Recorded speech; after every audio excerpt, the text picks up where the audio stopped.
Good morning. It's great to see all of you here today. Thank you so much for coming on time. We promised we would start promptly at 10, and we pretty much made it, maybe 1 minute late. So thank you for coming early. So good morning to all of us, to all of you who are here in the room with us at Mariandale, and good morning to all who are joining on Zoom today. This session is being recorded, so to those future watchers of the recording, welcome to you as well. And I want to say a special word of thanks to our staff, Karen and Megan, and our AV consultant, Jeremy, for making this Zoom possible today. Thank you. So we are here today, gathered for a very special presentation called Mariandale, A Story of Our Land and Its People. It's the first in what will be a 3-part series, which has been prompted by the Land Justice Committee to help us as we look together to future decision-making about this land and the legacy of the Dominican Sisters of Hope. And before we begin, I just want to acknowledge that it has been an eventful month in the life of our country, and it's been a very eventful week in the life of this congregation. And for many of us, these events are taking up a lot of headspace and heart space and time, which makes turning our attention to the future and a topic as deep as land justice especially difficult. So given all of that, and plus the responsibilities of work and daily life, a special thank you for being here today and joining us in this very important discussion. Sister Pat McGee and Lisa send their regrets. They're upstairs in the sewers room in a finance advisory committee meeting, which only happens quarterly, I believe, and was scheduled months ago. So they'll be watching the recording later and said to say that they are with us in spirit. Today's presenters are Sister Laurel Elcock and our own development director, Bob Krebs. And my office is just down the hall from Bob's office, and I've been eavesdropping on their planning, and I assure you that they have a fascinating and very thoroughly researched presentation for us today. Sister Laurel is a member of the Land Justice Committee and an ardent historian of this land. And Bob happens to also be an ardent historian and is fascinated by this history as well. And he volunteered to be her research assistant. And they've been working together on this presentation and on the future 2 presentations to come since the summer of 2023. So for more than a year, they've been working on this. And Sister Laurel has been researching and thinking about it for years before. We chose the month of November for this particular topic because it's Native American Heritage Month and it's of Thanksgiving, both of which call us to look at American history that we were taught as school children with new eyes.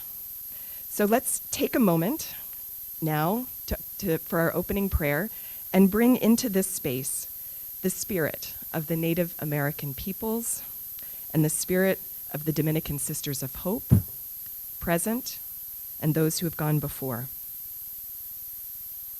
And I invite you now, Karen, could you pull up our opening prayer to say with me together our opening prayer, either in English or in Spanish. Creator God, we look at your world and praise you for the diversity all around us. Thank you for the gift of relationships, our connection with people, animals, and the land. Next slide. Help us, Lord, to see differences and diversity as strengths. Help us to listen and understand, to meet one another with wonder and anticipation. And understand, to meet one another with wonder and anticipation. Help us to love as you love, without expectation. Reveal to us your way of reconciliation and guide us into right relationships with all living things. Lead us to understand how indigenous peoples have been and continue to be profoundly harmed by settler people and institutions. Lead us to repent when we as settlers deny indigenous peoples respect, dignity, and fullness of life. Help us to listen compassionately, to speak humbly, and to act justly. Help us to seek the peace, justice, and reconciliation you desire among all your children. Thank you for your mercy and grace. Amen. So with that, I turn it over to Sister Laurel and to Bob.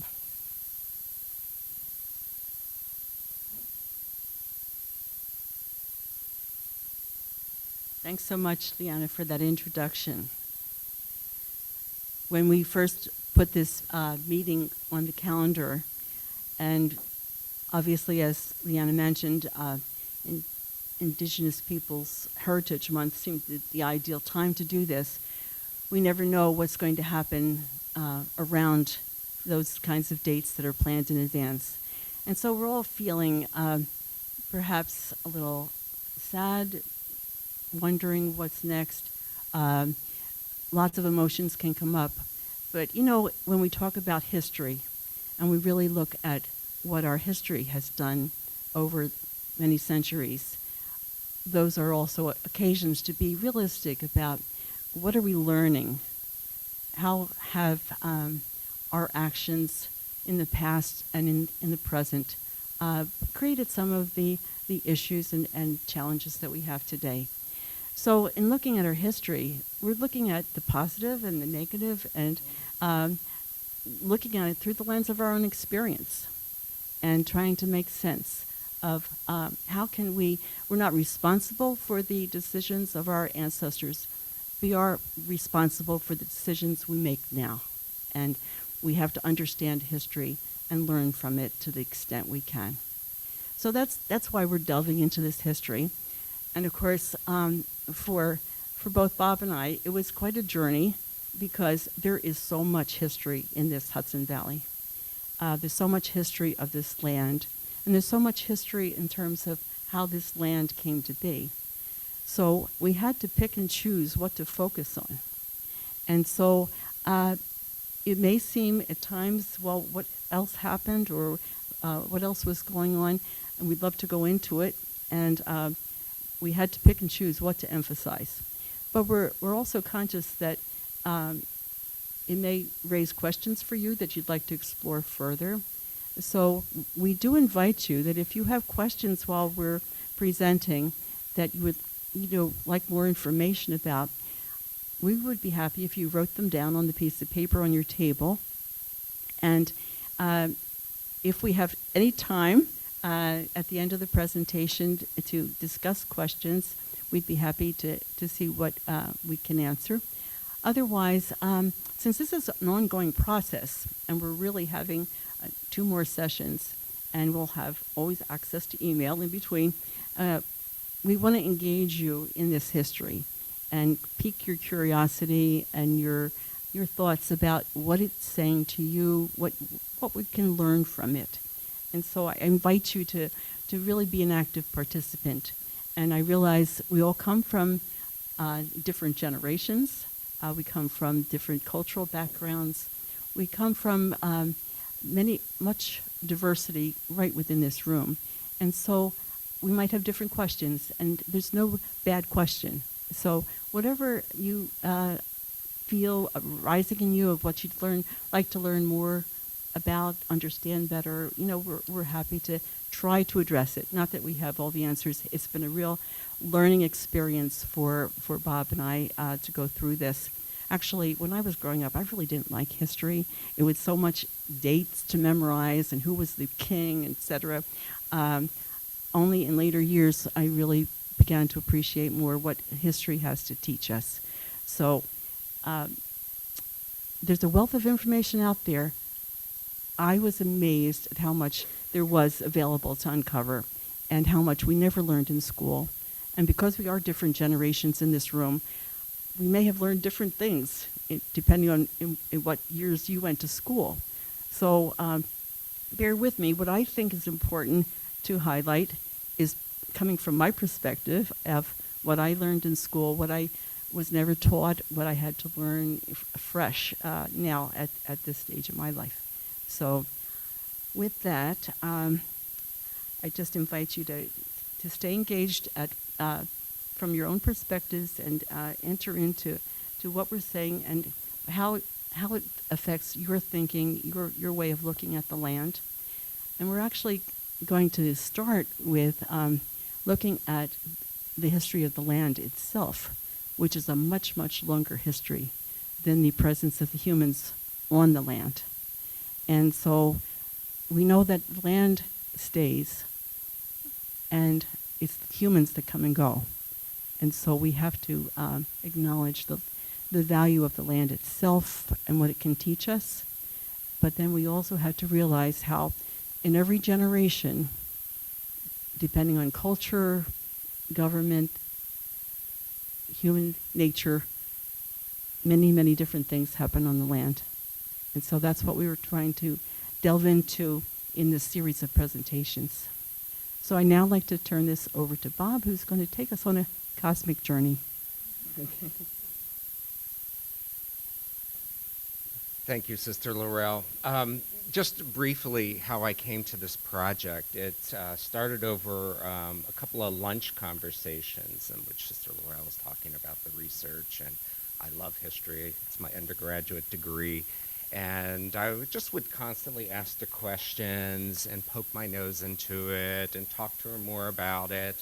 I liken myself to like the stray animal that keeps coming to your house, and eventually you adopt it. And she and Sister Catherine are known for this practice, and so eventually she brought me in, and actually it's been very enriching, very rewarding, and I'm so glad to be part of this. And I hope over the next 3 sessions, and that you'll be able to attend them, you will be enriched as well. I'm going to tell you by the time we get to the end of this, hopefully you'll be inspired, but you're probably going to be a little shocked to what we're uncovering about the very ground that we walk on every day.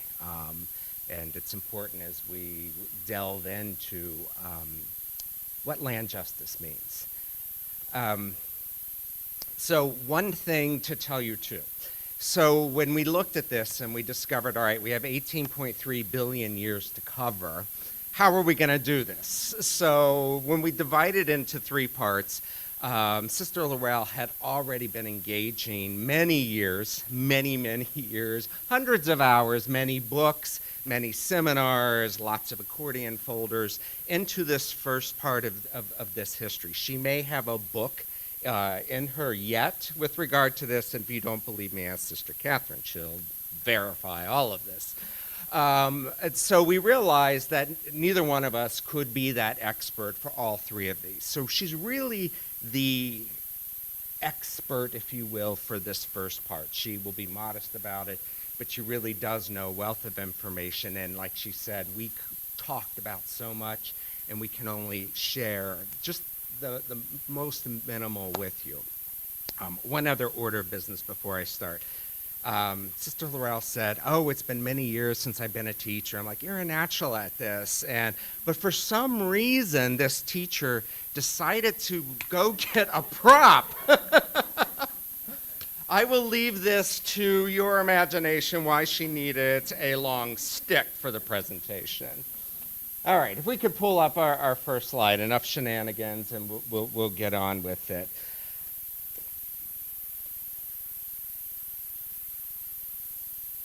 And the next one.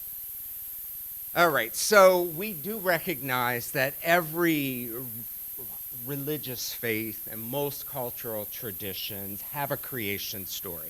And this ultimately is a story about creation from the beginning and as it unfolds. So we wanted to just start with that first. And we're going to cover 18 billion years pretty quickly. Actually, I'm going to take a year to do it. I could, you know this, do this in a year's time, talk about it. But anyway, we're going to use a cosmic calendar. What if all of the creation up to present were cataloged in a year's time? How would that look? Well, on January 1st, we will have the Big Bang, the creation, the beginning of the creation of the universe as we know it today. And as we go through this calendar, there are going to be some blank months, but keep in mind that the creation continues to unfold during this time. So in January, we have the Big Bang, and then February, March, April, May. And in May, 5 months into this cosmic calendar, the Milky Way, our galaxy, begins to form. June, July, August, September. September, the solar system as we know it and planet Earth begins to form. October, on Earth, simple bacteria evolves, and those bacteria produce oxygen through the process of photosynthesis. That oxygen, as we know, is a basic building block of life as we know it today. And don't forget, as Earth has formed, the water is already present in this formation. So we have photosynthesis. November, eukaryotic cells evolve. I got it out. What does that mean? Eukaryotic cells, we've moved from single-cell organisms, bacteria, to the type of cells that can specialize in things. Your skin cells are eukaryotic cells, cells that divide to create new life. Those are all those types of cells. And they form in November in our cosmic calendar, which brings us to December. December is the first time that multicellular life evolves. We start seeing cells splitting and creating other types of organisms, which brings us to the entire month of December. Everything that we know from archaeological history happens in the last 2 weeks in our cosmic calendar. If you reflect for just a minute how long and how old the universe is, when only in the last 2 weeks of our figurative calendar everything else takes place. So plants, insects, amphibians, reptiles, on Christmas, dinosaurs, our Christmas, come into being. And on the 29th, everybody's favorite dinosaurs, the tyrannosauroid, right? The big ones come into existence on the 29th of December. And on the 30th, they go extinct. So on the 31st, the very last day of our cosmic calendar, everything that we truly know happens in that last day. That is how short our history in the cosmic universe is. At 11:52 p.m. on the last day, humans evolve as we know it today. And 11:59 p.m. with 1 minute left in the year, humans begin to populate and people the earth. 1 minute left. So really, prehistory and history as we know it, the last minute of the year, which is pretty amazing. As Sister Laurel and I were joking, the cosmic calendar, all of that time, and as you'll see in the last half second of our cosmic year, human beings, we really mucked it up. All right, but my story of the land begins 15 seconds into the last minute of the year. And this is the Ice Age. The Ice Age is important to our history, our land, for two reasons. It enables humans to migrate to what we call North America, and it shapes the landscape as we see it today. And just to give you an idea,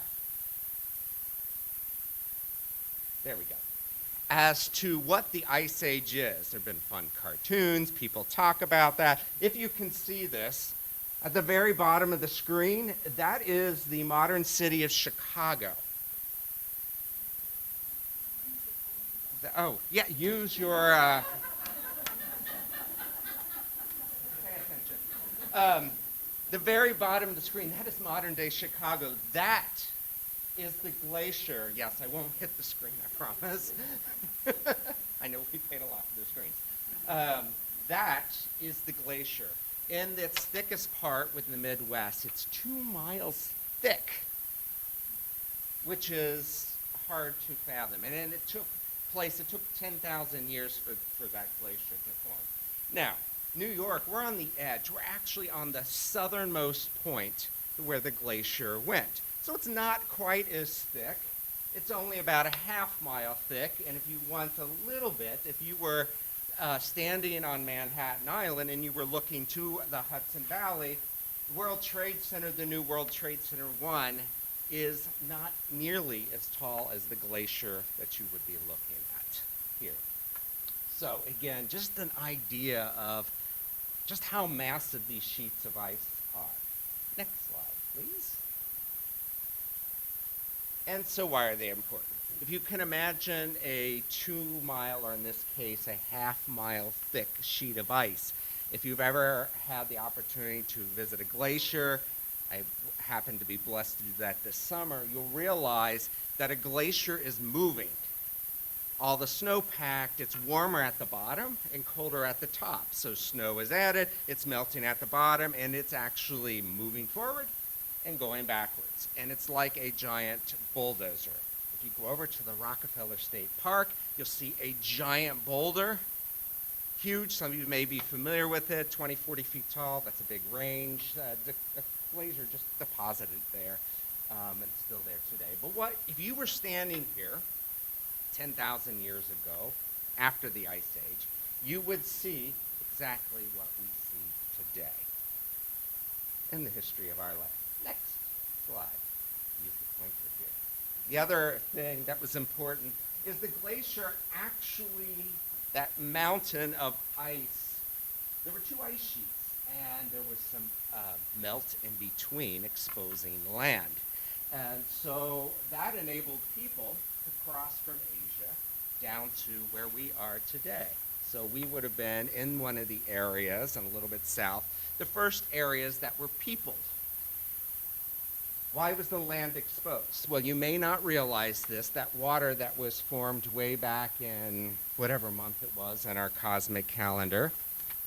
October? No, it doesn't matter, a long time ago. Water is finite on Earth. If you remember Mr. Newton, matter is not created nor is it destroyed. So water is finite. The water that you drink is, as you might remember, Leanna sent a beautiful thing around, will travel down a river someday. Water is finite. So when you take something that is 2 miles thick and you cover this amount of land, all of the water that is here has evaporated from the oceans as part of the water cycle. So the oceans dropped 500 feet where you see today. So the continental shelves, the mountains that are underwater were exposed.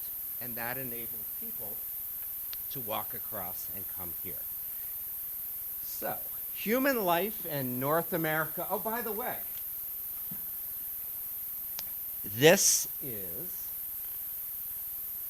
before the arrival of Europeans. This is only with 2 seconds left in our cosmic calendar, are humans here on Earth. We're going to talk about these indigenous people who came, who made the paths, and they were here for what's called the woodland period.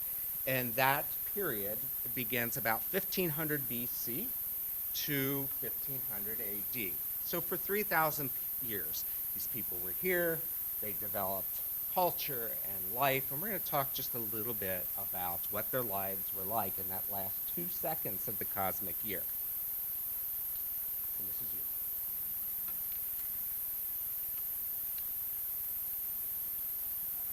You figured out what this was for. With all our modern technology, I found out you can't use laser pointers on TV screens now, so I had to go back to a more traditional technology. So thanks so much, Bob.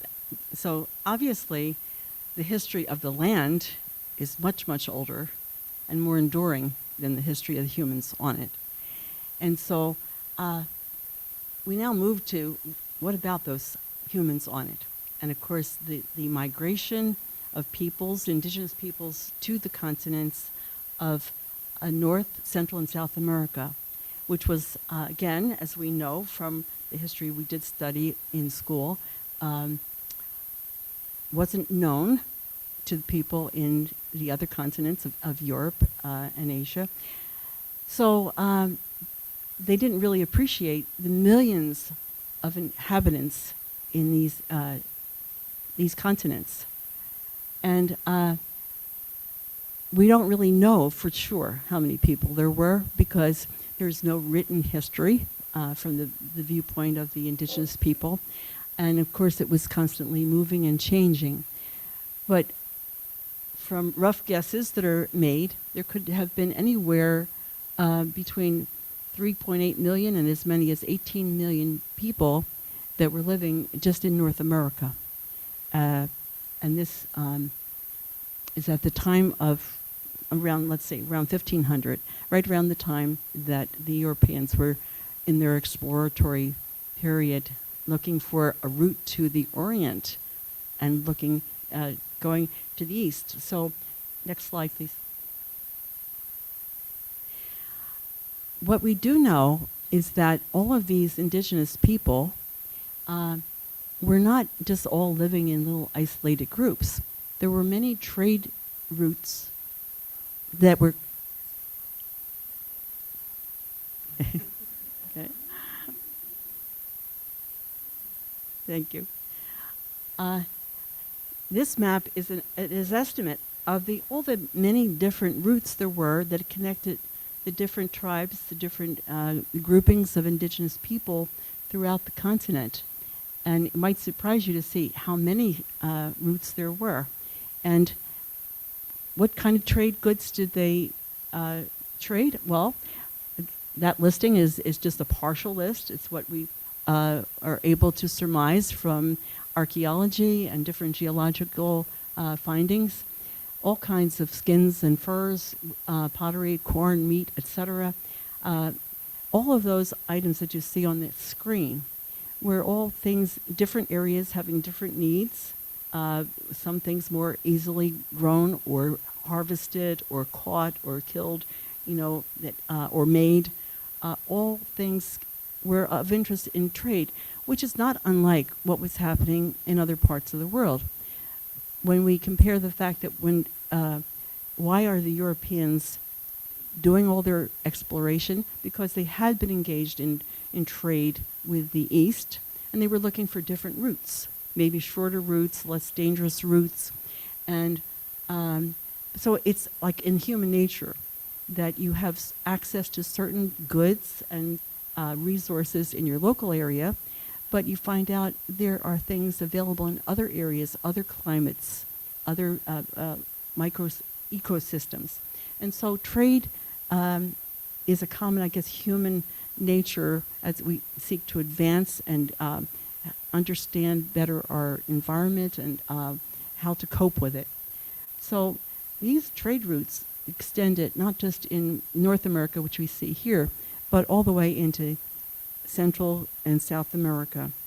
And you may remember your studies in school of the Incas and the various other groups, Mayans, that were in other parts of the world that we maybe learned about in 5th or 6th grade, history and geography. So next slide, please. One of the things that's unique about this part of the world is that corn was cultivated by the Mayan people, which is in present-day Mexico, and it was cultivated presumably from some wild grain. They don't really know how or what that original grain was, but it was cultivated, and we know the idea of maize and corn, has a long history with native peoples, but we're actually talking about like 9,000 years ago. It was cultivated, but not only didn't stay in that Mexico area, it actually became part of the whole trade route and was spread throughout the Americas, and actually became a very stable crop for people. And of course, you're all familiar with like the Three Sisters, not corn is like a very stable. So the corn, the beans, and the squash became a stable food supply throughout the whole North, Central, and South America. Let's see, where are we? I think we're ready to. You want to move? Okay, next one, please. Now, what we want to do is start zeroing in on the land here. We're taking a big view and kind of bringing it down constantly to our area. And so when we look at these maps, I think you can see from the way it's labeled where we are. You can see the Great Lakes and Long Island on the map, and the star is where we are right now, okay? And we're looking at this map because when historians and different writers over the centuries have tried to understand what was happening on this continent, the indigenous people, they, as the European mind worked, it was like we have to put them in categories. We have to name them and alphabetize them, whatever it is, to understand them. And so when you look at this map, to the left, which is for our screen is kind of an orchid color there, and they are the tribes that are grouped into the Iroquois language. And the ones to the right that are in the more pink color were the Algonquin speaking. So we probably remember the words Iroquois and Algonquin from our grammar school days, but they were not names of tribes, they were names of language groups. And so those language groups, they extended much further than this map indicates. But we're just zeroing in now on our part of the northern woodlands area. And you'll notice with these different groups, if you notice where the star is, where we're located, on the Hudson River there, you see to the north of the star, we're pretty much where three different segments are coming together. The Mohican tribe, the Wappinger, and the Delaware. Now we need to have a little explanation about what that difference is. The Algonquin language had many dialects, but at least the people that are in the area of Algonquin, because they at least had dialect in common, they could pretty much communicate with each other, trade with each other with ease, and so forth. The Iroquois, they had also their different dialects, but their language, some writers have said, the difference between those two languages is as different as English is from Japanese. So, I mean, that I found really astounding. So you can see where different problems arise, just from communication point of view. But what always astounds me is that people were able to trade and communicate through whatever means they were able with over the centuries. And next slide, please.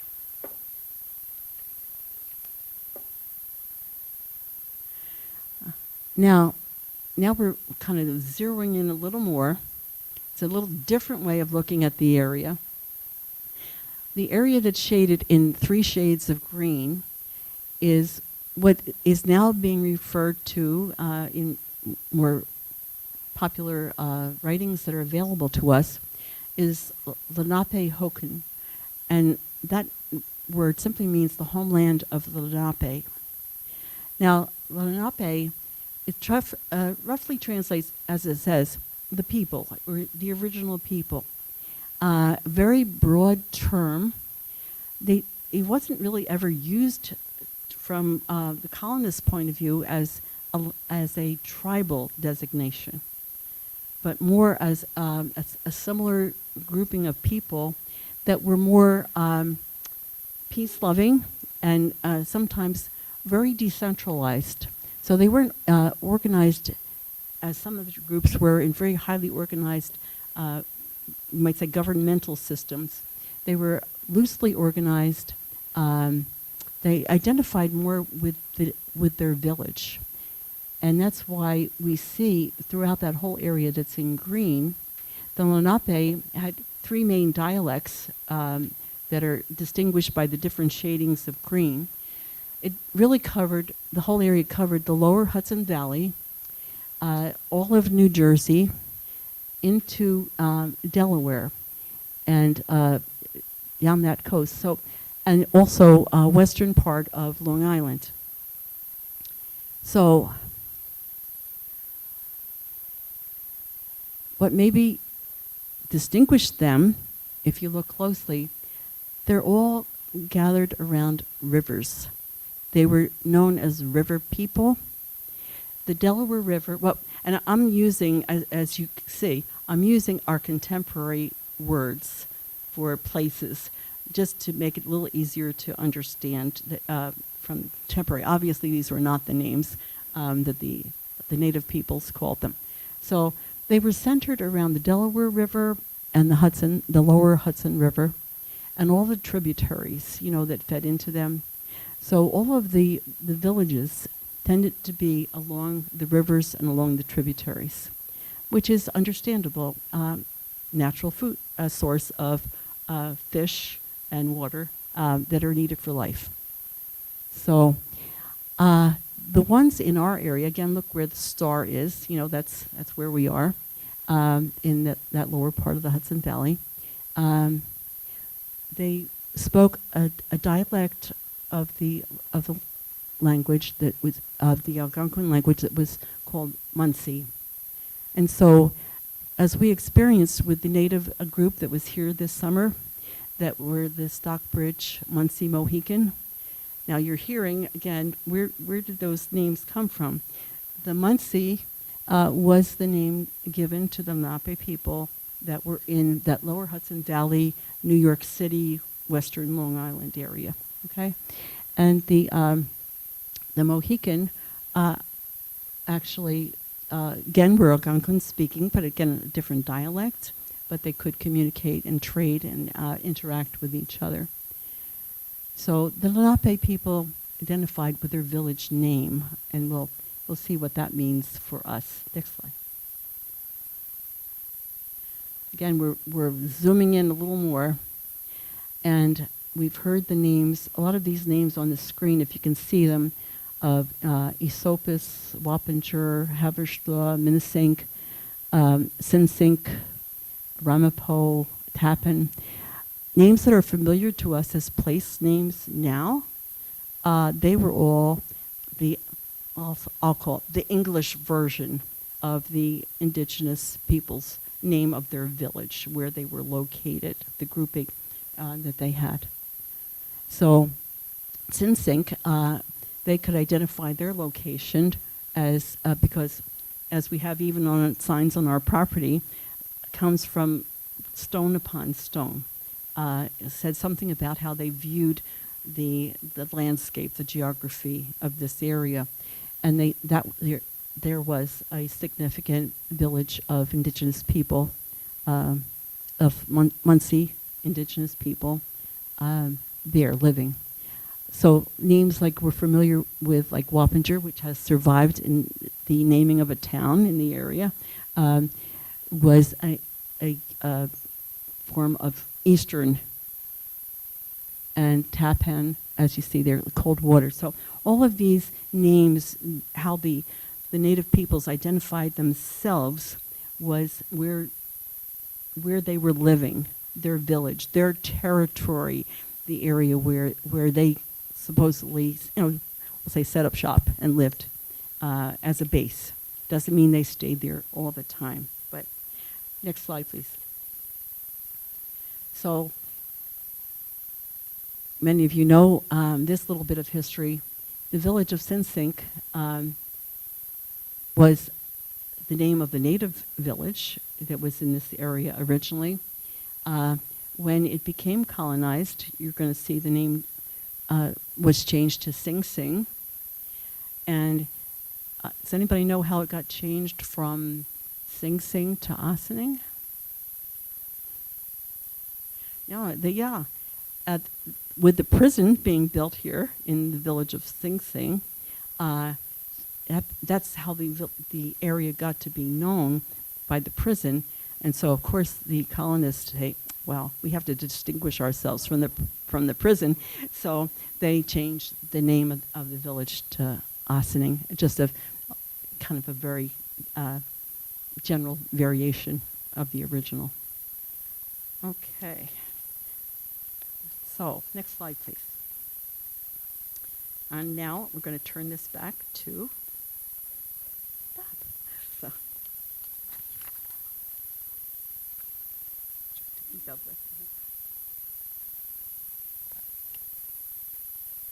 All right, so we're zooming in a little bit closer. We know the Sink Sink.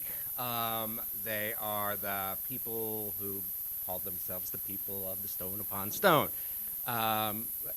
Just to reiterate on that, Sean Stevens, who's here, explained that sort of like they're all a people, but they identify with the places. You might say, I'm a New Yorker, I'm a Cincinnatian, former Chicagoan. It's really just your relationship to a place.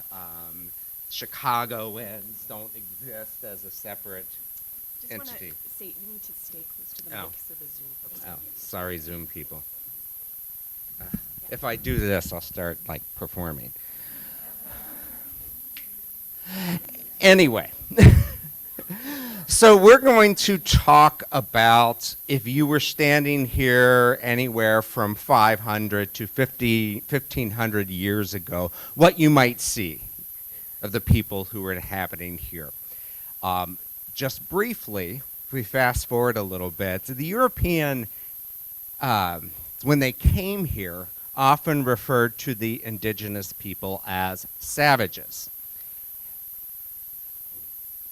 That's really one of these things of the victor, if you will, in history, naming the loser in a negative term or a pejorative term. As I'm going to show you, the people who lived here for that time were anything but savages, as we would describe that word. And in fact, one might argue there were plenty of savage practices in Western Europe. We're still a couple hundred years before the French cut off heads in the French Revolution. So it's not really an accurate term. And I'm going to show you. They had everything they needed to live and survive in this area for a long, long period of time. So let's talk, next slide, please, about a village. So for these people, villages were semi-permanent. What we mean by that is they're roughly 20 years. They did not measure time linearly like we did. They knew it was time to move when they needed to follow resources, to more fertile land, the animals.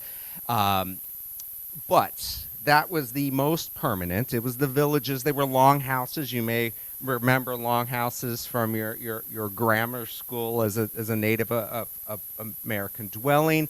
They were, as Sister Laurel said, these communities in our area were located next to waterways. You need water for drinking to survive, for crops, etc.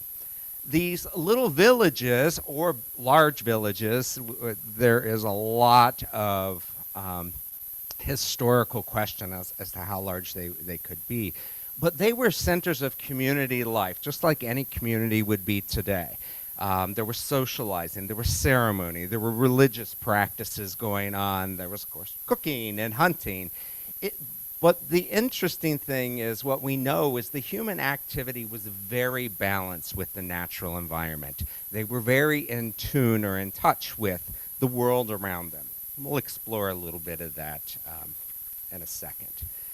So, when they weren't at their villages, they would go out on hunting expeditions. Here, we know they would go and collect maple syrup.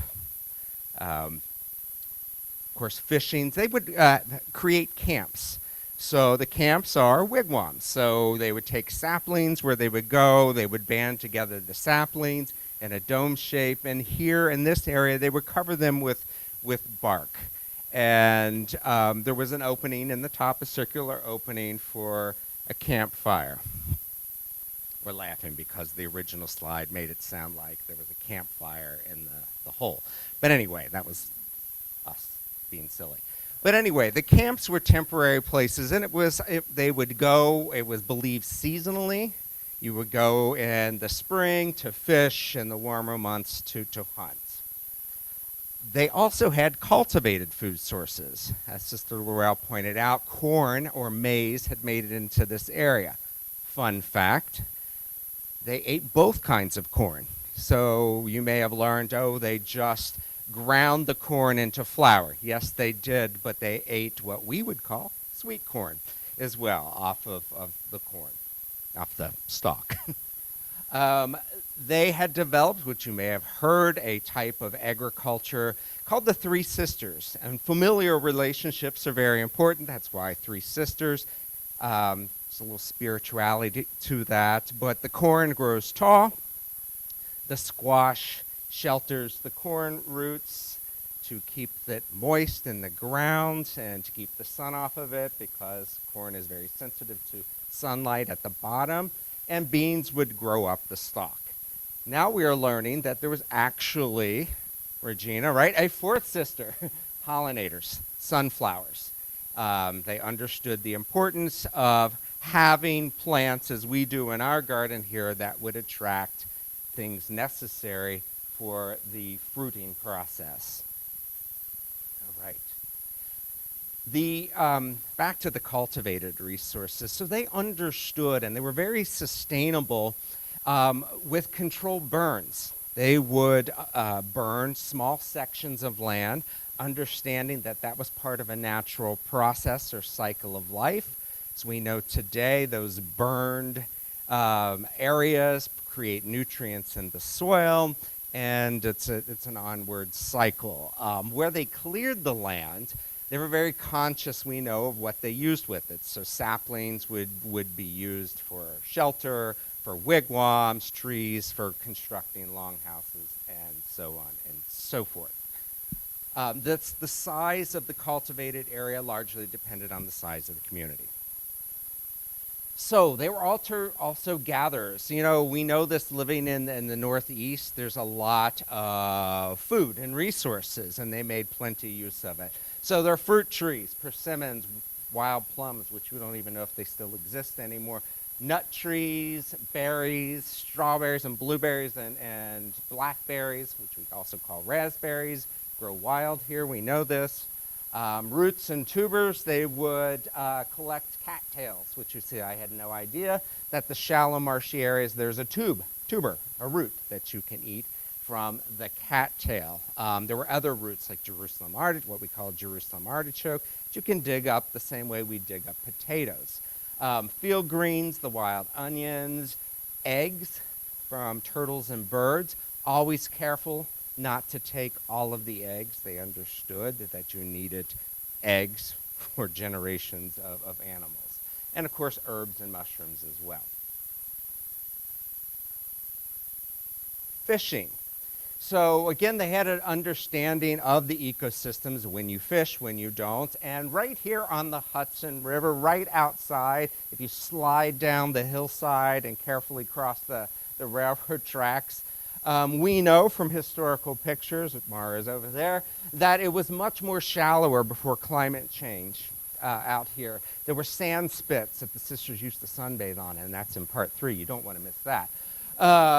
It was very shallow around here, and it enabled you to go out and fish very easily with seines or nets.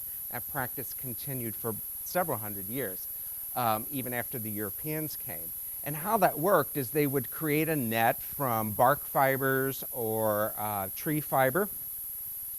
And at the top of the nets were gourds to make it buoyant. At the bottom were rocks with holes bored into them that were laced through it. You would take that on the river. The rocks would pull the net down. The gourds would hold the top of the net. And as you see, it was so prolific, they would line up and they would take the net and fold it onto itself and drag the fish onto the shore. Oyster beds. Lots and lots of oysters used to be out here. And as I learned very early in this process, Sister Betty Ann showed me, pay attention out here. There are oysters all over the hillside. Oysters don't grow up on a hill of the river. They grow in the river. Why are they here? Because the indigenous people brought them up here and ate them, and it's a sign that they were here. So oyster beds. So this is what they would be eating right out here. They would be hunting and trapping all the animals that we see today. So Sister Connie Koch's friends, the wild turkeys that we see out here, there's a story behind that. The deer, raccoons, all the animals, the fauna that typically live in this area still, or in this ecosystem, they would hunt. How did they hunt? They used spears, and at the end of the spears, there were often points made of flint or obsidian, and even copper. They knew how to form or forge copper. It's a relatively soft material. They traded for it to bring it here, and they would create implements for that. When they hunted, they used every part of the animal, part of the sustainability. They ate most everything. Sound familiar, Eva? They ate it all. Eyes, whatever. But they also used organs in the same way that the Scottish people did. They would create pouches and not wine, but water pouches to carry things around. The sinew, which is the bone or the muscle fiber, was made into thread. Bones were shaped into needles, cooking instruments. And also, fun fact, the people in this area used utensils to eat with. So they created utensils. Archaeological evidence demonstrated that. Next slide. Traversing land and water. Sister Laurel mentioned water was very important to the communities. So canoes, you would see canoes on the banks here. They would go up the river, up tributaries to fish or to hunt, to build the wigwams, maybe even to trade with other communities. Not maybe, but to trade with other communities. So you would see them down here on the shallow banks that were formerly shallow, dragged up onto this. And also they had a network of pathways, roads, if you will, though there were no vehicles, walking pathways. Many of these pathways are now today roads that they had carved in. And also, fun fact, the Albany Post Road that you drove to come in today, the very first use of that space was a native route. So the indigenous people who lived here would go out onto our road and use that. They were largely birch bark or hollowed trees. All right. Next slide. So again, to reiterate, they had everything they need, objects and tools for daily life. They created pots out of pottery. They formed weapons and tools from copper. So some of the things they used were woven fibers and seeds, animal bones, we mentioned, flint or obsidian. And flint is a natural around here, and obsidian is where volcanoes used to be. So they traded for it across a long network, and they shaped those things into what you might call an arrowhead, which we call a projectile point. And of course, trees, saplings, bark, etc. And they were very grateful, like my play on words. Thanksgiving's next week. So Thanksgiving, there's a deep gratitude. Again, they believed in a creator just as we if you're Catholic or Christian, they understood, or for them, land was sacred. It was not something you owned. It was a gift. And everything on the land is a gift. So they endeavored to live in a right relationship with their environment, with the land, with the fish. And one of the beliefs that even persists today, that we'll talk about at the very end, is they didn't see humans as the apex predator in the world, as the most important thing as Western European society evolved. They saw themselves as part of a web of life, just one part of it. All right, so we are going to jump in time. Oh, apparently we're going to watch something on Netflix.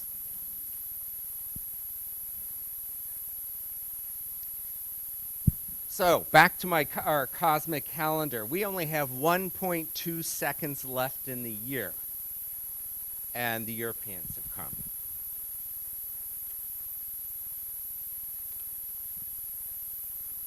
Bob.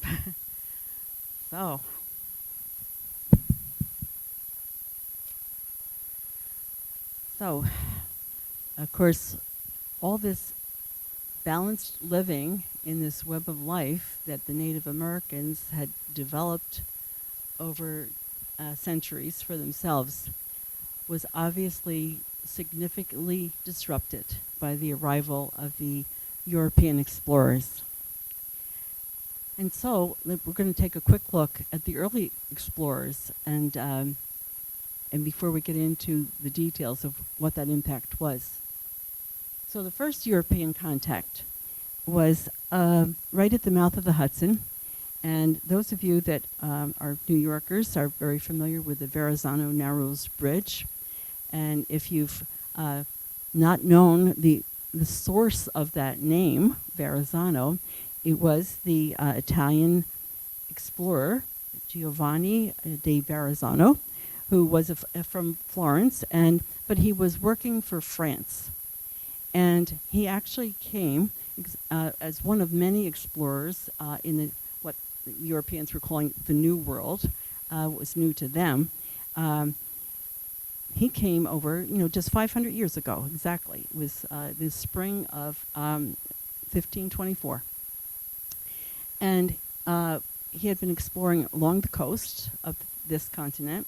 He came up to the opening of New York Bay, and he sailed into New York Bay and explored a little bit up, and it was a very protected area. And then he came up the river a little bit, but it widened out so expansively, he thought he had really come to a lake.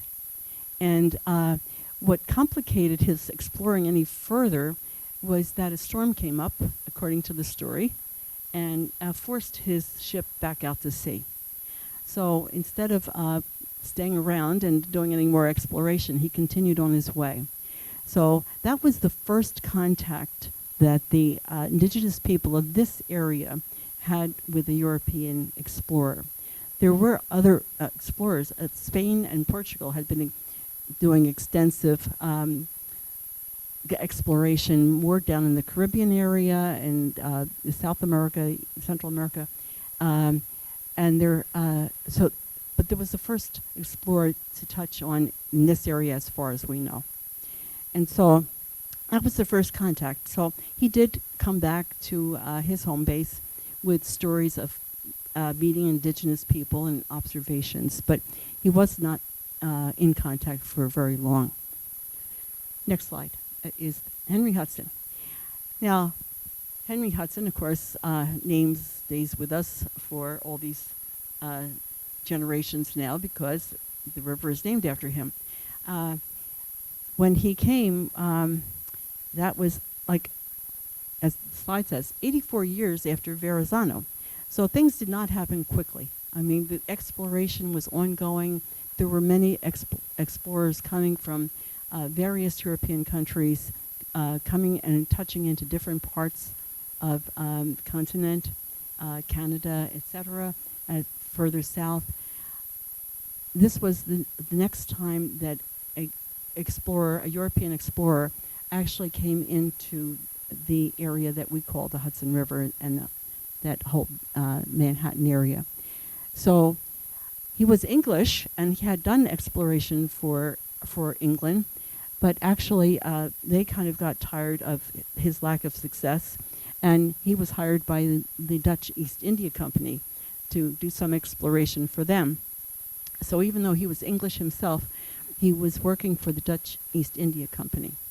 Now, the thing we need to know about the Dutch, because we're going to have a lot more to say about them, is that they were, at that time, a Dutch republic.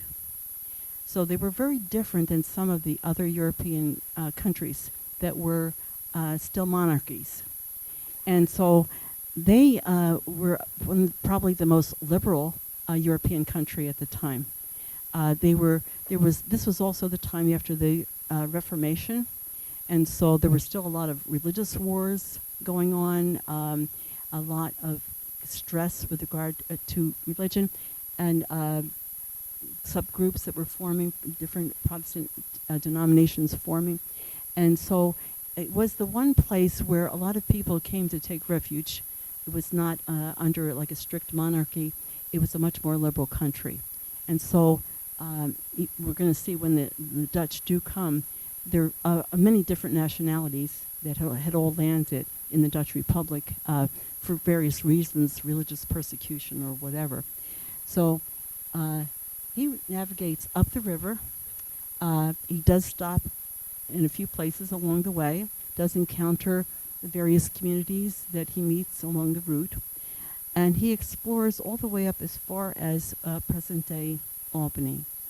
And of course, he identifies not only what the resources are in the area that might be of interest to the Dutch East India Company, but he's also identifying places where there are good harbors, tributaries that provide bases for trading centers. And so he identified the potential for trade outposts, both in Mannahatta, which was the indigenous people's name for the island that we now call Manhattan. So that is a derivative of an indigenous name, and as well as Albany, as two major potential spots for trading posts. Next slide. Now, his work was for the Dutch East India Company. I found this a little tricky to understand because we talk about the Dutch East India Company and the Dutch West India Company, and the way I understand it is these companies were formed by wealthy investors, people that were looking for new trade routes, and although he explored for the Dutch East India Company, there was a Dutch West India Company that formed of other wealthy investors and people wanting to get into the trading business, now knowing that there were a lot of new untapped resources in this new world. And so when you look at this image, I'm not even sure, so I get a little closer here, what we're looking at. This is one of the early maps that was made, with regard to the colonies. We have, it's not accurate proportion-wise, obviously, but you have the Massachusetts colonies that had been established, and you have the Virginia colonies that have been established. So where is the colony being established as New Netherland, the Dutch colony? And it's really all the space, you might say, in between what the British had claimed on the coast in the Massachusetts area, and then the southern part below the Delaware River area that was the colony of Virginia. So the British had been establishing colonies there, Virginia and the Massachusetts area. And so the Dutch decided, well, we'll just claim everything kind of in between, as I understand it. And what does it mean to claim a colony? Well, it assumes that you not only are setting up settlements, populating the land, that you're going to, really establish some going enterprise there. And if we go on to the next slide, please. This is another way of looking at what they were actually claiming. The whole area that's in different shades of what I'll call gold, yellow and gold, was what they were claiming for the Dutch Republic. And it was called New Netherland. And as you see, the darker areas, which are the areas that where there was a stronger Dutch presence eventually, were along the Hudson River and along the Delaware River. Again, just as the Indians, natives, were river people. Again, colonists setting up new villages right from scratch needed waterways, needed access to water and tributaries and so forth to support their life. So that's where the colonists were heading as well. So there was this whole area that they were claiming that, of course, they never really got to settle. And you'll notice under the heading at the top of the screen, it says 1614 to 1674.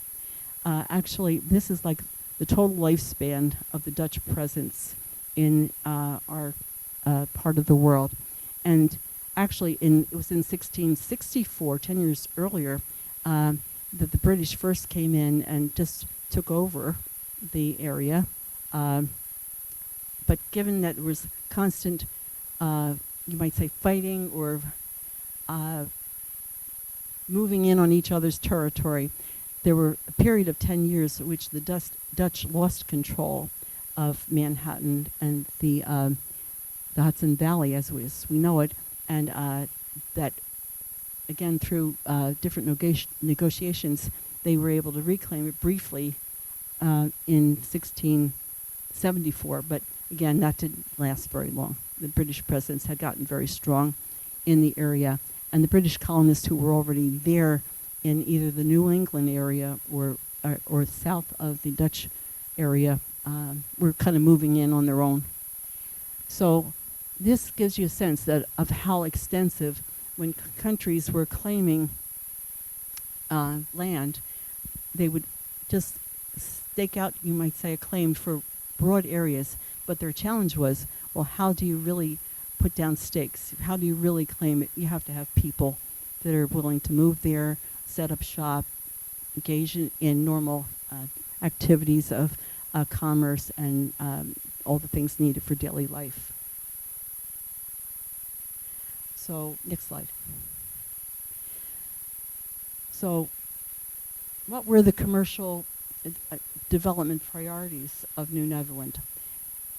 Notice, I'm not saying it was the Dutch government that was establishing the colony or any religious group that was establishing the colony for religious freedom.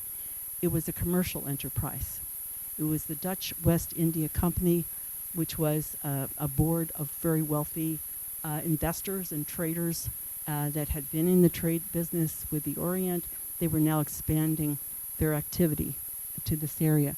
So the development of Manhattan and area was really a very different story than some of the other British colonies that were, as we learned in school, were set up for religious freedom or other priorities. And so they very quickly established 3 trading centers in what they called New Amsterdam, which was the very southern tip of Manhattan. And they took the name from the indigenous people who lived there, just well, I shouldn't say anglicized it. First, they had a Dutch version of the name, and then when it came to the British, it became anglicized to an English version of the name. They established, and there was a fort there in New Amsterdam, fort at Fort Orange, which is the current Albany area. And then in between those two areas, there was another trade center established in what they called Wiltwyck, and it was what we call Kingston today, which is in the mouth of one of the tributaries. So that was a main priority, to establish trade centers. The second priority that we've identified is the introduction of the European manor system, and the purpose of that was to speed settlement of the colony. You need people to come. You have to have some incentive to get people there.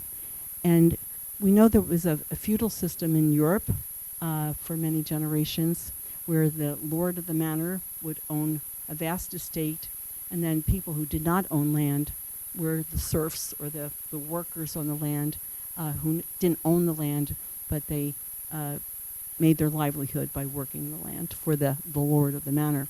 So that kind of traditional European concept was brought here to this new settlement of the New Netherland as a way of trying to get people to come.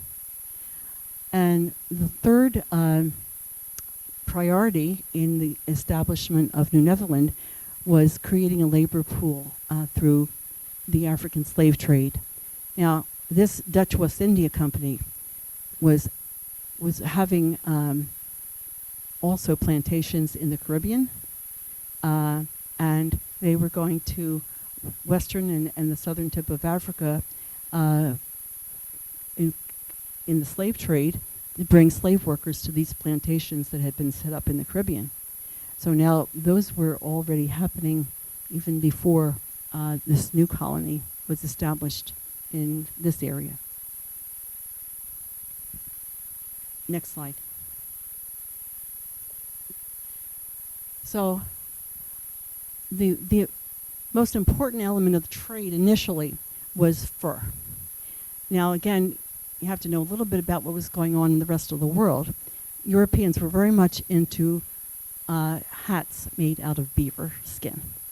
They had already pretty much exhausted the supply of beaver skin that they could get from their neighboring countries in Europe, in Russia, what's current day Russia, other countries that had that kind of population.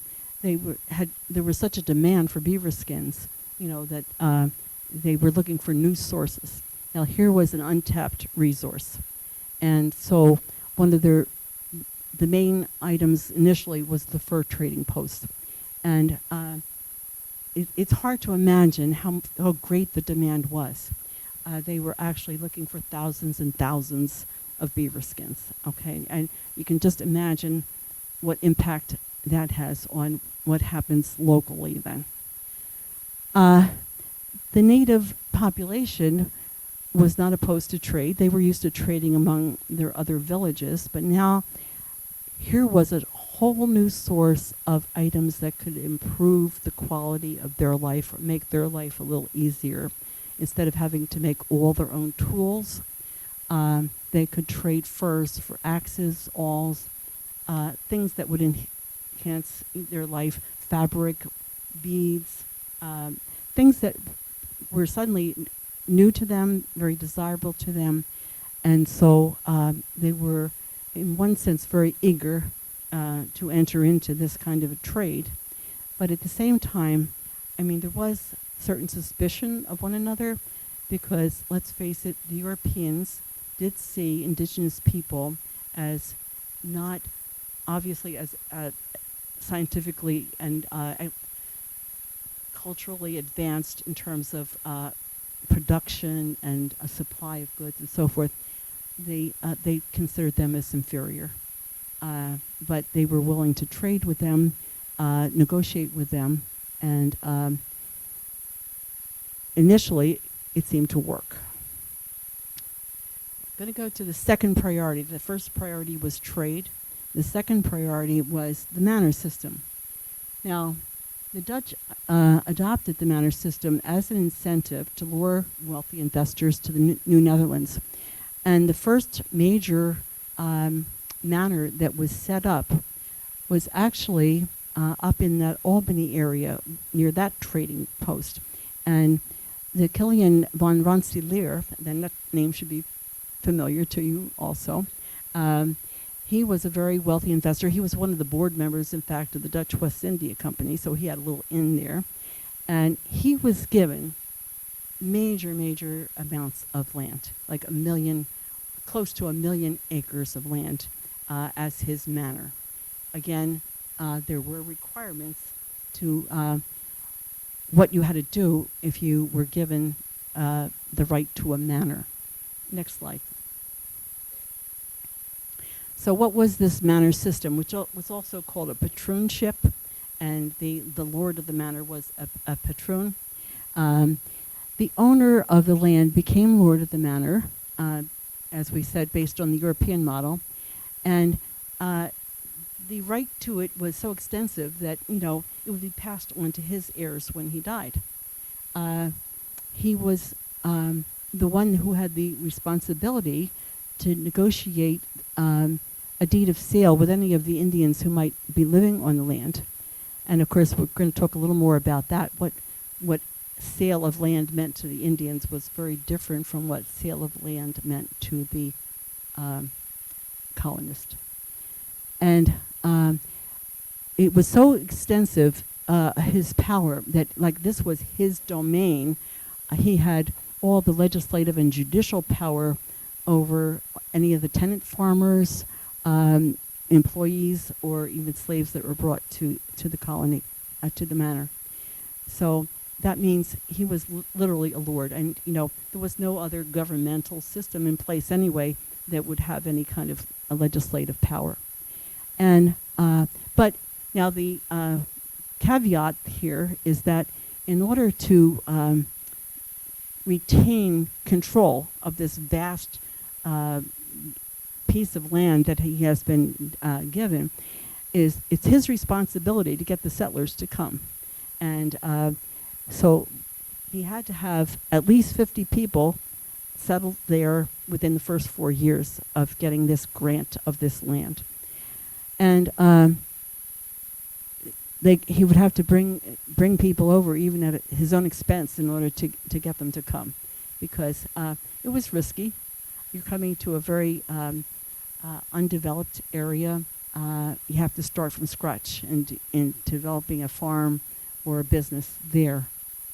And the tenant farmer was given pretty much control over the piece of land that he was given to farm, but he had to pay a rent, which we think was usually around 10% of what he was producing. So, next slide. So, what was the impact of this system of manors?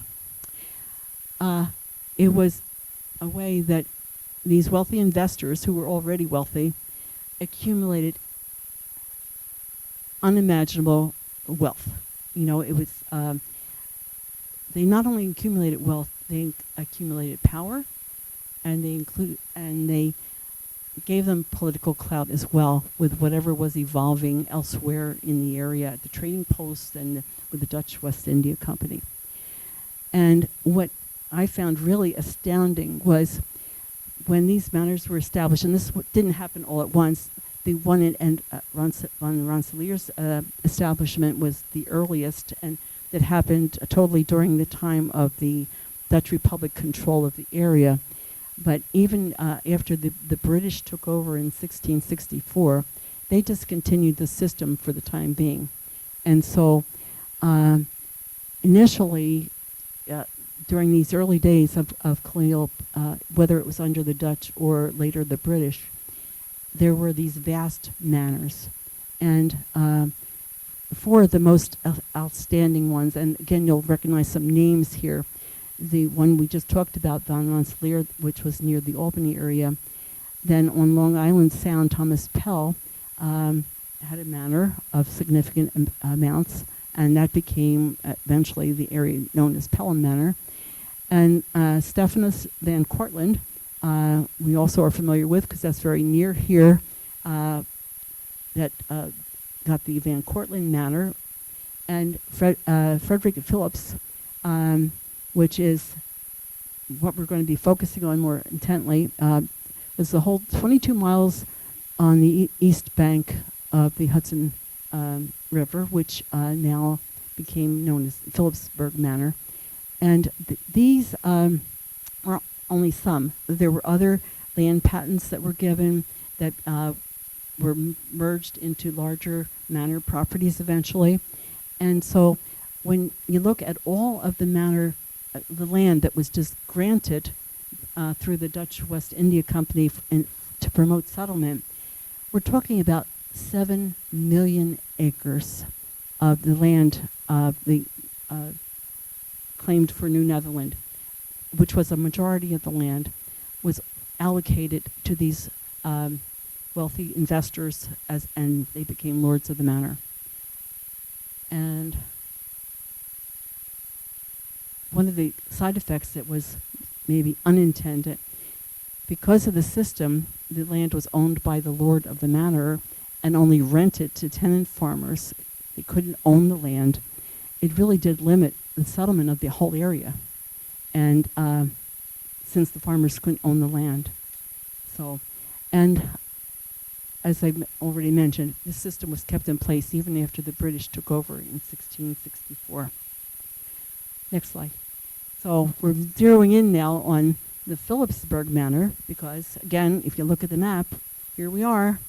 We were part of the Phillipsburg Manor.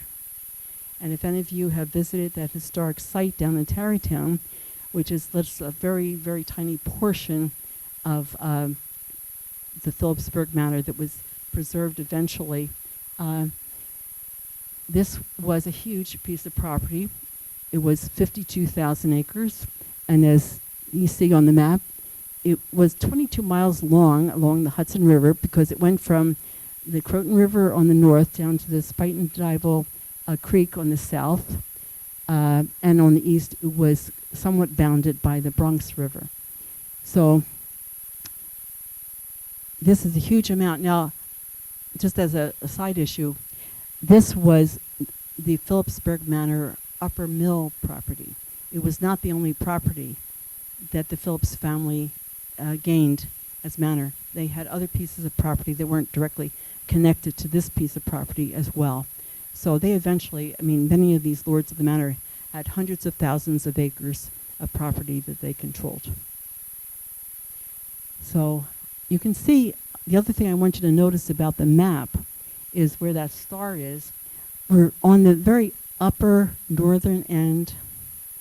And so you can just imagine on the practical level, and when you think about Tarrytown is where the mill was, or still there as a demonstration, a mill and a dairy operation was down on the southern end of this property, closer to Manhattan and where the other action was taking place.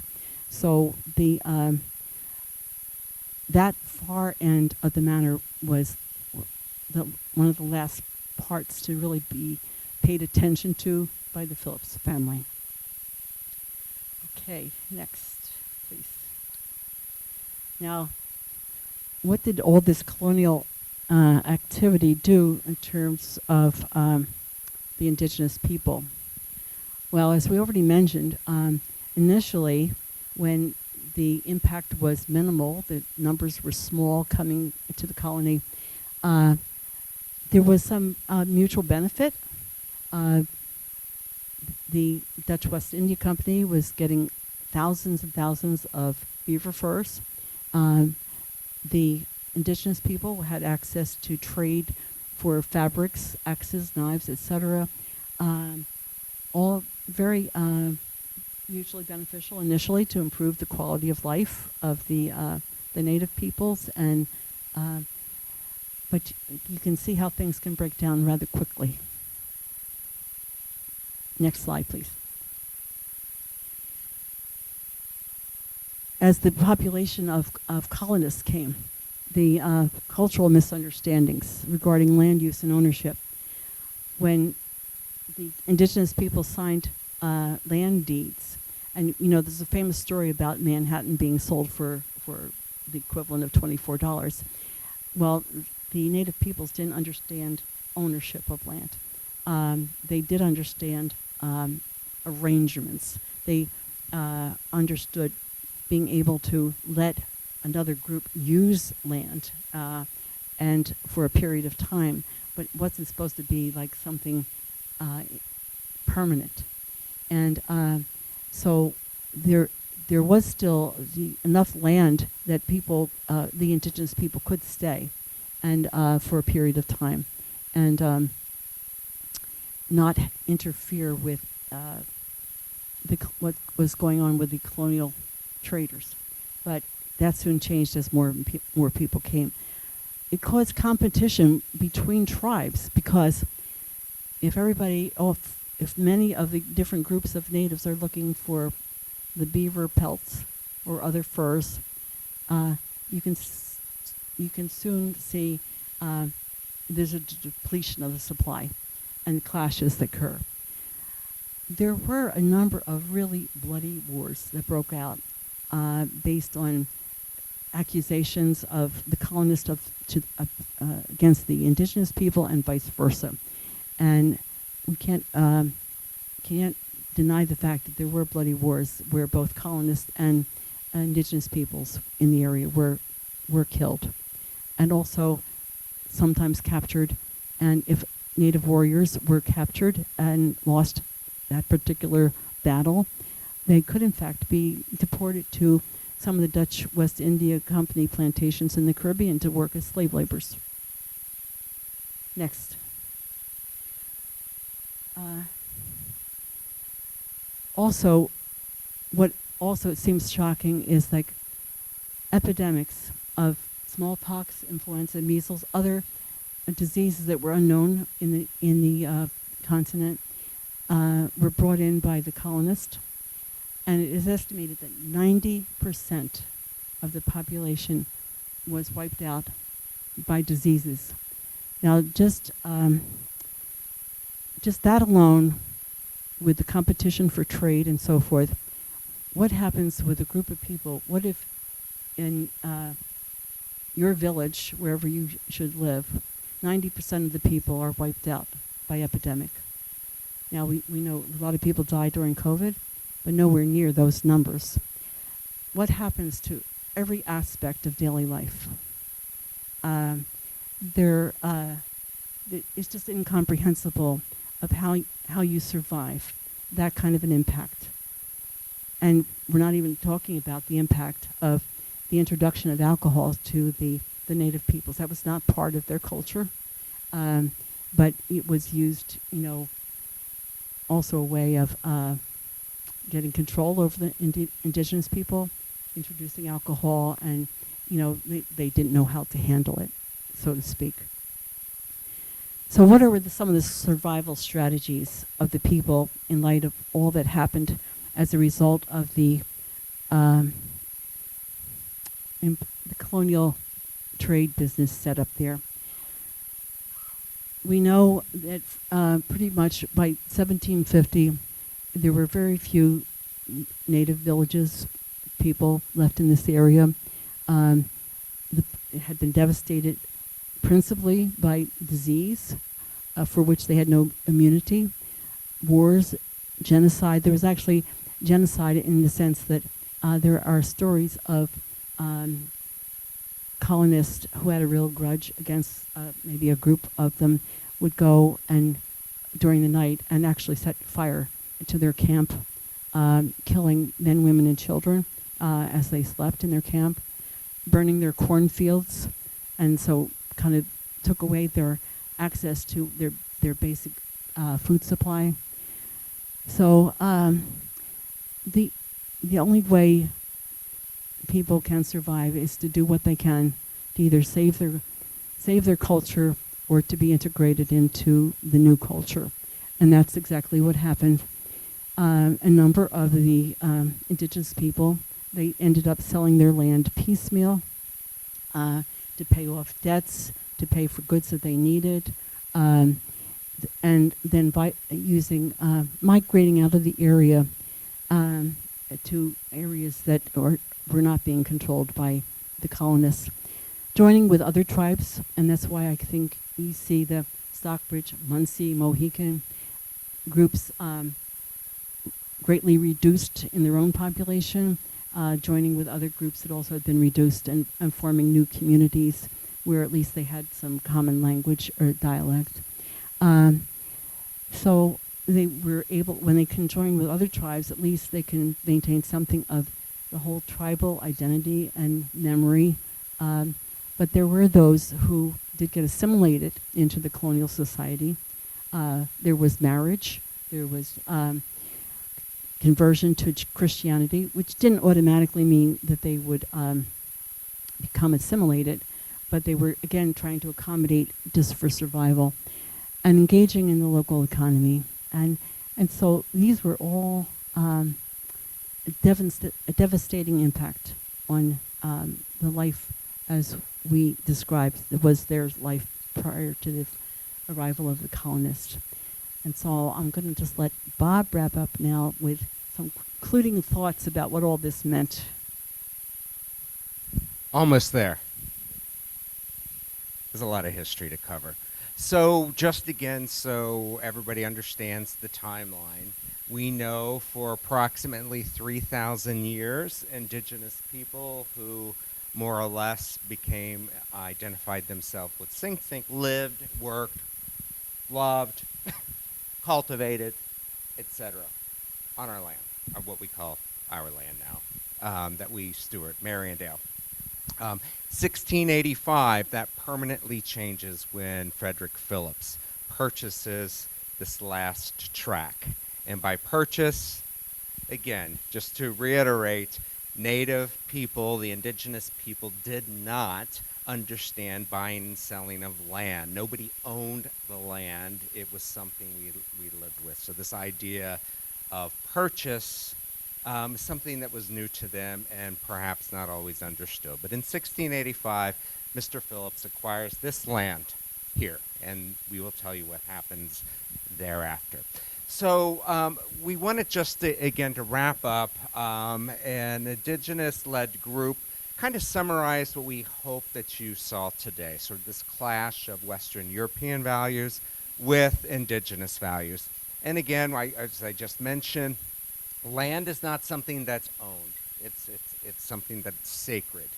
And we know the culture that have come over with us, the Western European, is that land and resources, it's for development and extraction, for ownership, for commerce.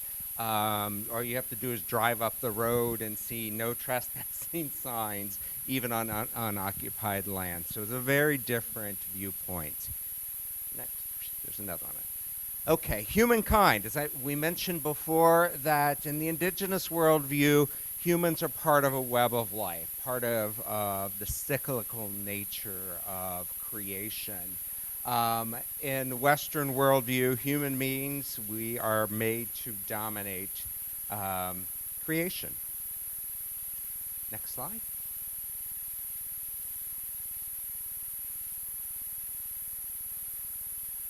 All right, time.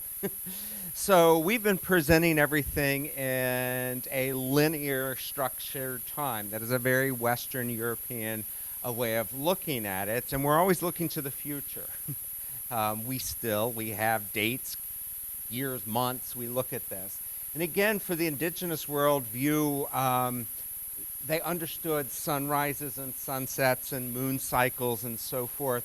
But the seasons were how you measured time, if you will. There were not fixed dates. In 5 years, I'm going to do this sort of thing. It's a very different way of looking at time. And then finally, wealth. We know this well. So to the extent the indigenous worldview is that wealth or resources is important for the good of the community as a whole, which is interesting because for our religious communities, that's actually the same kind of viewpoint that they aspire to, right? So the resources are shared. But generally in our society, as we know, amassing wealth is a sign of success.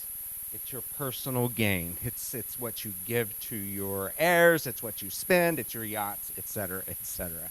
It's very different. So those are the things we hope that you saw in this very short 18.3 billion years to 500 years ago journey. And we have a little reflection, but we also have a plug. Okay. I know you've been sitting a very long time and you need a break. But just as a sneak preview, I mean, we're going to pick up on this back in February during Black History Month, talk more about the Phillipsburg Manor, the slavery that was here in this area during colonial times, and up to other developments after the Revolutionary War just changed everything. And we have a lot more stuff to share with you that I think you'll find interesting and challenging.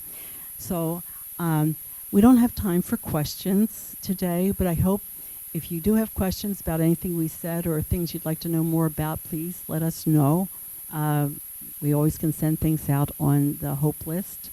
And we will also use your feedback for hopefully doing next time in a way that works for you. And I thank you for your attention and for sitting so still for this over an hour and a half already. So I know Leanna would like to do a little reflection process with you, and you also have material on the table, but maybe if everybody just stands for a minute. All right, so we're going to take a quick 5-minute stretch break. So stand and stretch, get a donut, go to the bathroom, and come back at 11:40 if you're on Zoom or here in the building for some discussion about what all of this means. But before we go, let's just give a big round of applause to Sister Laurel and to Bob. Okay, and we'll see you back here in 5 minutes.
Hello?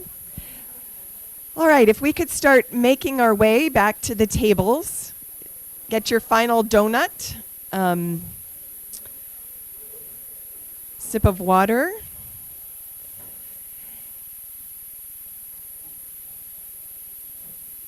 Shout out to those in the Zoom universe. Hello. We're glad you're with us again.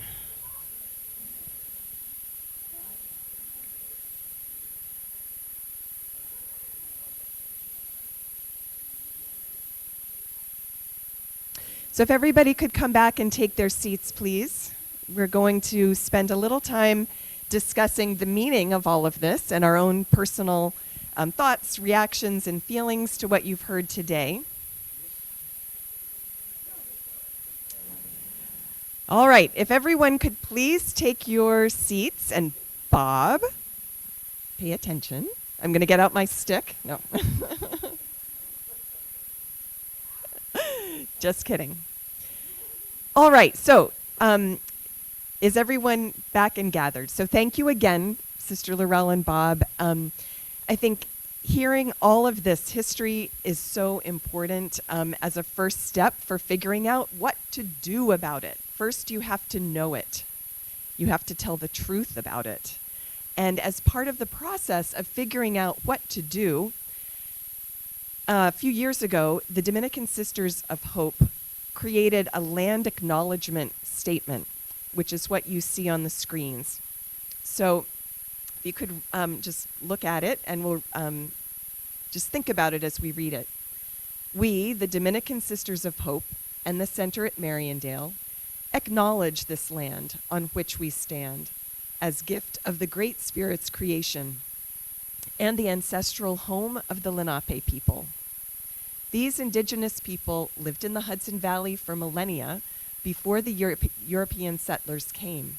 They built a relationship to Earth, and they cared for creation's gift on this land we know today as Mariandale. We recognize the tragic and destructive legacy of violence, racism, and colonialism that forced their removal from this land. And we commit ourselves to the unfinished work of healing and justice that is our mandate. So you may have noticed that we're using this land acknowledgement statement at the beginning of ceremonies and meetings and gatherings from time to time here at the Center at Mariandale. And what we don't want it to become is just a rote thing that we say without thinking about it. So we thought we would take some time today for the next 10 minutes or so, 10 to 15 minutes before we break for lunch, to really reflect on this statement and think about what it means to us personally and what it means to us as an organization. So if you could go to the next slide, please. These are the questions we'd like you to discuss at your tables. And also, for those in Zoom, Karen and Megan, can you put them into some groups so that they can discuss together? The first question is, how and when have you personally experienced the Mariandale land as gift of the Great Spirit creation in body, mind, or spirit? Number 2, have you heard others describe the land this way? And if so, how and when? And 3, what surprised or challenged you in learning about the indigenous peoples of the Hudson Valley and their removal from this land? These are the questions we'd like you to discuss. Obviously, 10 to 15 minutes is not going to be sufficient to finish discussing, so we'll continue over lunch and in the days, weeks, months, years to come. But just to give it a beginning today, pick whichever one of those questions speaks to you and talk about it with your neighbors. Thank you.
Hello? All right, so I can hear a lot of really animated conversation happening. I can hear a lot of animated conversation, which is wonderful. Your presentation obviously sparked a lot of thoughts, a lot of feelings. We do, in the last 5 minutes, want to do two things. We want you to please complete the yellow evaluation that's on your table.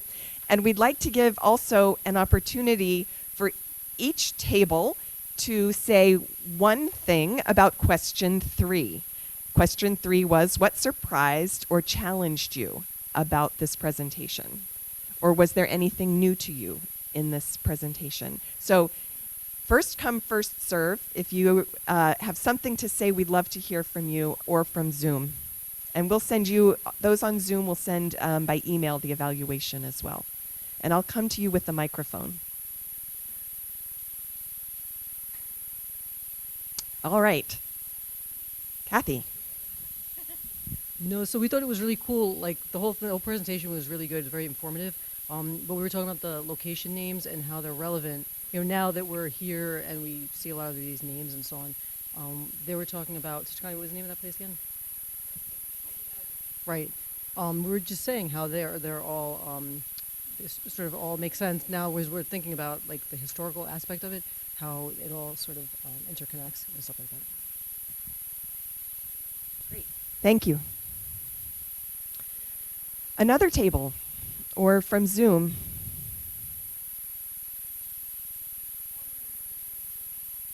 Yeah. Anything else that, yes, well, hold on 1 second before I, There's not a lot of Dominican Sisters of the Sick Poor left, and I think it would be great if we would get together, especially some of the people who remember here from the 1950s. And I remember from the 60s, and how this land has developed and what this land has meant to us. okay, we'll be looking for you to do that research, and Mara, sitting beside you, can help as our archivist. Presentation to come. Other tables who had something that surprised or challenged you.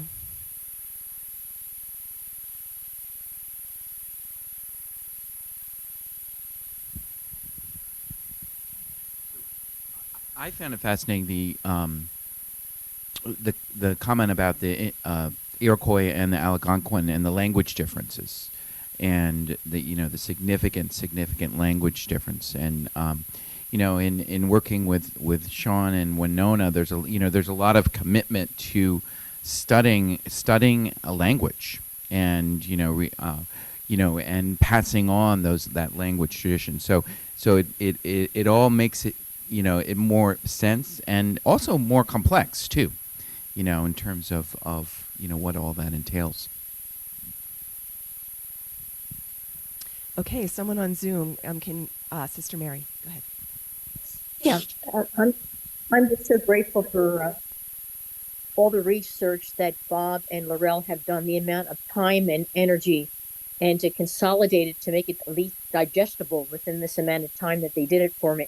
It was absolutely wonderful. The background was so informative and just so practical, and so please God, we can keep going with it and seeing where it takes us, and have them come back again to the land, and for closer contact between us and them. That would be wonderful. So grateful. Thank you. Thank you, Sister Mary. Anyone else from the room?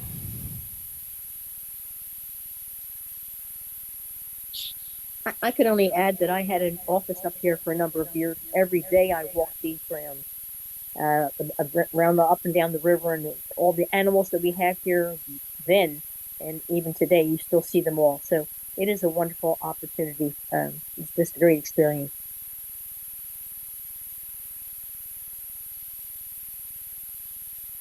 Thank you all once again. It's time for our Thanksgiving lunch now. So we'll be, everyone who's here, please join us for Thanksgiving lunch in the dining room.